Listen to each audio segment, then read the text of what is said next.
இயல்பினான் இல்வாழ்க்கை வாழ்பவன் என்பான் முயல்வாருள் எல்லாம் தலை. இந்த குறளை புரிஞ்சுக்கிறதுக்கு ஒரு சின்ன கதையை சிந்திக்கலாம். ஒரு ஊரில் சுபுத்தன் அப்படின்னு ஒருத்தர் இருந்தார், விபுலன்னு ஒருத்தர் இருந்தார். சுபுத்தனுக்கு தருமன் அப்படின்னு ஒரு மகன், விபுலனுக்கு சந்திரசேனன் அப்படின்னு ஒரு மகன். இந்த 2 பேரும் ஒரு முறை ஒரு துறவியை போய் பார்க்கிறார்கள். அந்த துறவி என்ன சொல்கிறாருன்னா, இல்லறம் அப்படிங்கிறது ஒரு பெரிய மாய வலை, அதனால் அதில் நாம் மாட்டிக்கக்கூடாது. நம்ம துறவரம் தான் நமக்கு எப்போவுமே சிறந்தது. துறவரம் பெற்றுக்கொண்டு நாம் இறை சிந்தனையிலேயே இருக்கிறது தான் நல்லது அப்படின்னு இவர்கள்கிட்ட பேசுகிறார்.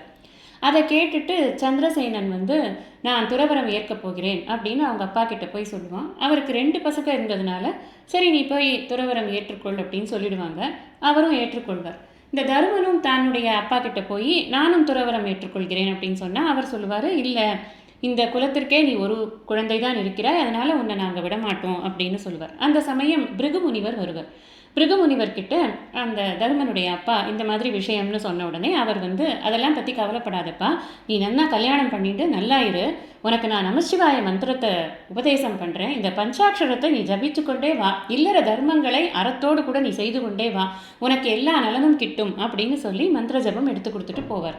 இவனும் அதை விடாது செய்து கொண்டே வருவான். ஒரு சமயம் ரொம்ப நாள் கழித்து இந்த சந்திரசேனன் துறவியானதுக்கு பிறகு அந்த துறவியும் இந்த தருமனும் ஒருவரை ஒருவர் சந்தித்துக் கொள்கிறார்கள்.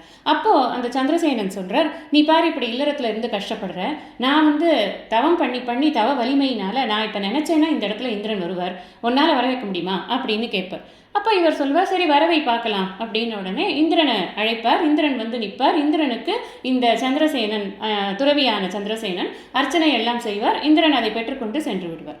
இப்போ இவர் கூப்பிடுவார் இந்திரனை, தருமன். இந்திரன் இந்திரன் இவரை 3 முறை வலம் செல்வார். அப்போ இவருக்கு அவர் மரியாதை கொடுப்பார். இதை பார்த்தோன்னே இவருக்கு ரொம்ப ஆச்சரியமாக போச்சு.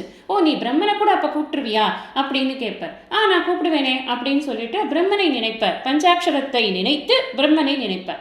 அப்படி நினைச்ச உடனே அவர் நேர இவரை 3 முறை வலம் அவரும் சென்று விடுவார். இவர் இந்த துறவியானவர் அவரும் பிரம்மனை நினைத்தால் பிரம்மன் வரமாட்டார். அப்போ இதிலிருந்து என்ன தெரிஞ்சுக்கிறாங்க அப்படின்னு சொன்னால், இல்லற வாழ்க்கையில் முறையாக இல்லறத்தை கடைபிடித்து சரியான ஜப தபங்களோடு அற வாழ்க்கையில் ஈடுபட்ட அப்படின்னு சொன்னா துறவை விட இது ஒன்றும் குறைந்தது அல்ல அப்படின்னு அவங்க 2 பேரும் புரிஞ்சுக்கிறாங்க.